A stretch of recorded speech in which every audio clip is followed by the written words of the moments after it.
Hello my friends, welcome back to Willie's Wheels. This is a much requested video, one that's taken me probably too long to make, to be honest, but we're finally here. This is every single mod that I've done to my 2020 Triumph Scrambler 1200 XE.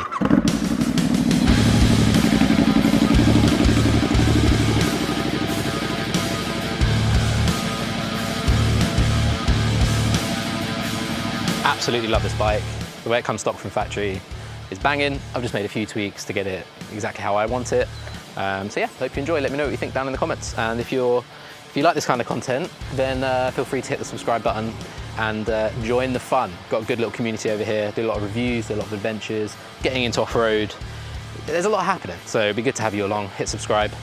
All right, without further ado, let's get into the mods. All right, so probably the best upgrade I've done by far is this exhaust.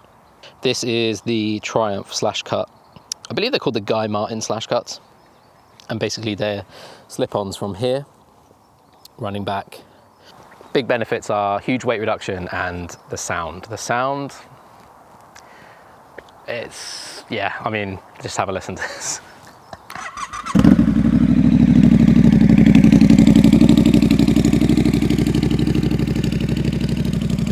Unreal. Sounds huge. It's fat, it's raspy. You know, actually, let me show you properly.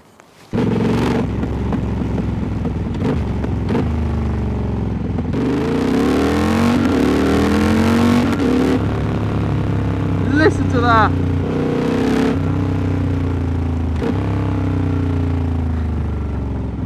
Okay, I think it's probably simplest to just go from front to back. So we'll start at the front of the bike. And the first thing that I have changed is the tyres. So currently fitted, I've got the Metzeler Karoo 4 kind of 50-50 off-road road tyres. Metzeler were kind enough to send these to me to test out and review. And I've got to say, I'm really impressed. I did have the TKC 80s on here before. They were good, but at higher speeds on the motorway and stuff, they were pretty buzzy.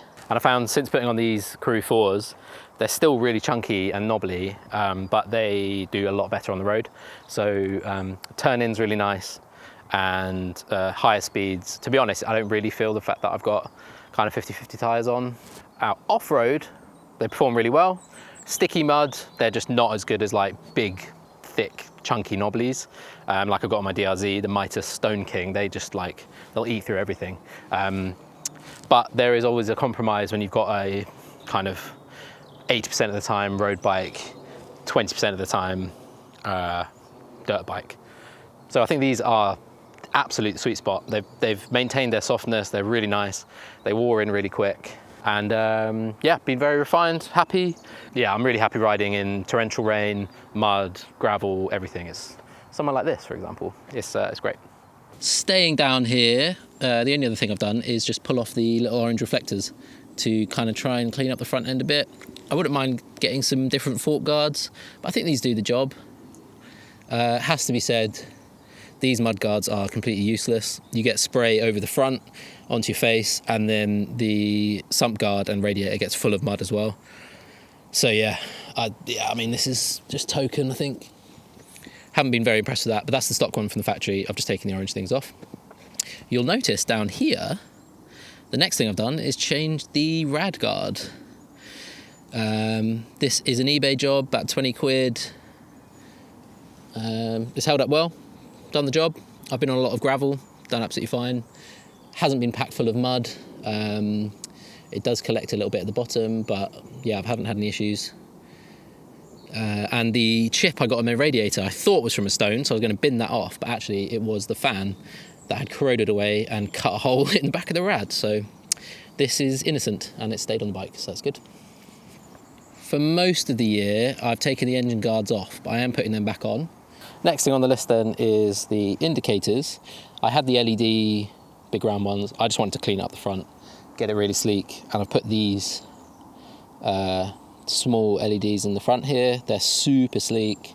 They're pretty bright. Have you got bikes? Yeah. I sold my last one a year ago. Triple. Oh, did you? Oh, love it. Good luck. Thank you. Nice to see you. That's the one thing that I adore about this machine. is the people you meet. The lovely couple just walked past. He had a speed triple, sold it last year. I love it, it's great. Look at that, idyllic. It's worth saying at this point, if you're interested in any of the products, I'll do my best to leave up-to-date links in the description. Some of them might be affiliate links, so I might make a tiny bit of commission based on the sale, but these are all items I've had on my bike for a couple of years, put my name behind, absolutely love, so you can trust it. So those front indicators, I would love them to be a bit brighter. I wasn't massively impressed with how dim they were, but I think the Moblaze pin ones are significantly brighter. The Atto 3-in-1s that I've got on the back that I'll show you in a second are also way brighter. I wouldn't mind them being a bit brighter, but that's all right. Okay, continuing at the front then, we've got this is actually the stock, this is the Triumph part, the silver headlight guard, and I've just plasti dipped it. And I did this 2 years ago, and apart from the edges coming off slightly, it's held up really well. And I think actually it's kind of worn, I feel like it's, you know, it's worn in a nice way. It just tidies up the front. I'm really happy with how the front looks now. I might get a screen here. I've been considering it. This annoys me. I really hate this. But yeah, TBC on that. On that note, if you're interested in all the things I hate about my Scrambler, you can check out this video up here where I run you through all the things I don't like. Let's carry on. Okay, moving up to the instrument and handlebar area. To be honest, not a lot of changes. I've taken the handguards off. I'm going to put them back on. They're lovely in winter, but I took them off just to kind of get a really sleek look from the front.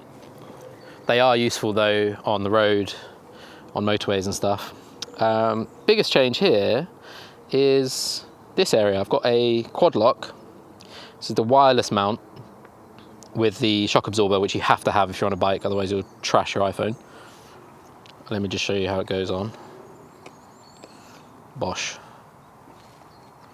Oh, yeah.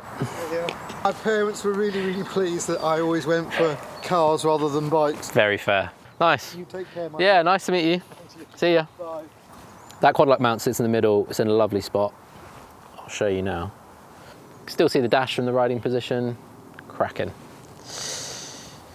So moving back, just a small change. I have plasti dipped the cover here, the sprocket cover, just to tidy up the lines a bit. There's a lot of chrome on here, but I think that kind of gets it feeling nice and sleek. I did do these, but I did plasti dip these, but they actually started to peel because obviously you're rubbing on it. So the other option is to powder coat, which would be a lot longer lasting. But the plasti dip's done really well on here, so I'm pretty happy with that.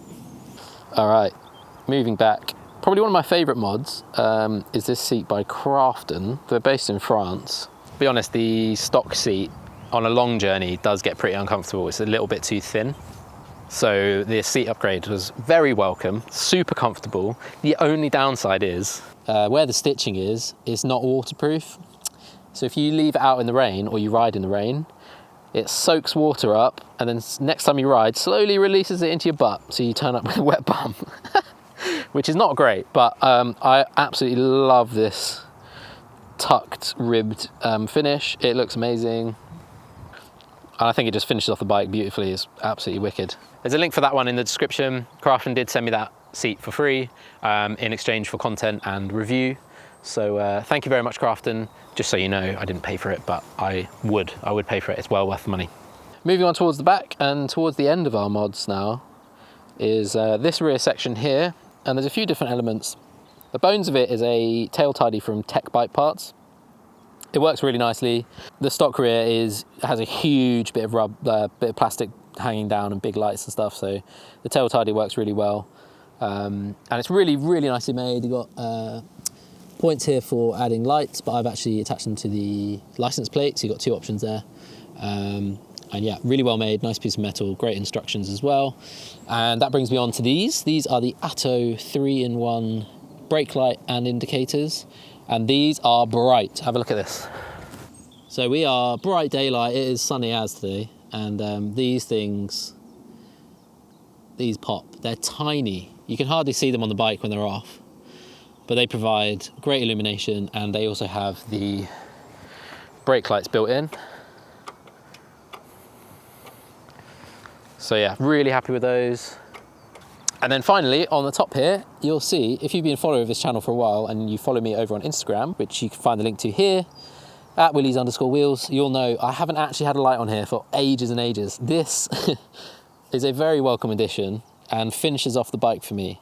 As is the case with most Triumphs, there's like a huge amount of aftermarket products that you can fit. And I was really struggling to pick a rear light for my Scrambler, mainly because of the cost. A lot of the aftermarket options are like 200, 250 euros, which for me is too much money to spend on a brake light. So I didn't actually have anything there for quite a long time. I just plugged the holes and I mounted the tail tidy through there, and it was fine, but it didn't look great. It looked unfinished. And then I found this. So I've actually found this light on motoea.com. Again, link in the description. It's a universal part, but it says it fits the Triumph, and it does. It fits perfectly. It fits through the holes left when you remove the light underneath, which you probably can't see. Yep, 2 bolts come through. It also, I've used that to attach the tail tidy, and it's just a brake light. So I've wired it in, works great, and you get a lovely little triangle when you hit the brakes. Finishes it off perfectly. I've got a small number plate here, which hasn't caused me any problems. I did have a black and silver metal one. That got me a nice fine from the police. Thanks a lot for that. And that is my Scrambler 1200 XE. All of the mods, all in one video. Finally, we did it. I hope you've enjoyed this video. I absolutely love modding bikes, as you can probably tell, and I'm really proud of how this Scrambler has come out. I love it, it's functional, it fits great. I can bolt on the engine guards, the rear loop to add luggage and stuff really easily. So it's very practical, as well as looking amazing. I think it's a good blend of form and function. And yeah, I absolutely love how this thing looks. That's one thing about this bike, is it attracts people's attention. And I must have spent about half an hour stood here in the entrance to this woodland, chatting to people about the bike, hearing their stories. An old guy used to have a speed triple, chatted to a couple for a while.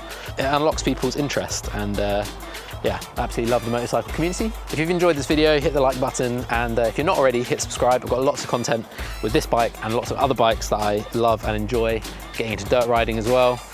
So stick around for that. And yeah, thanks for watching. I will see you guys soon. Stay safe. Peace.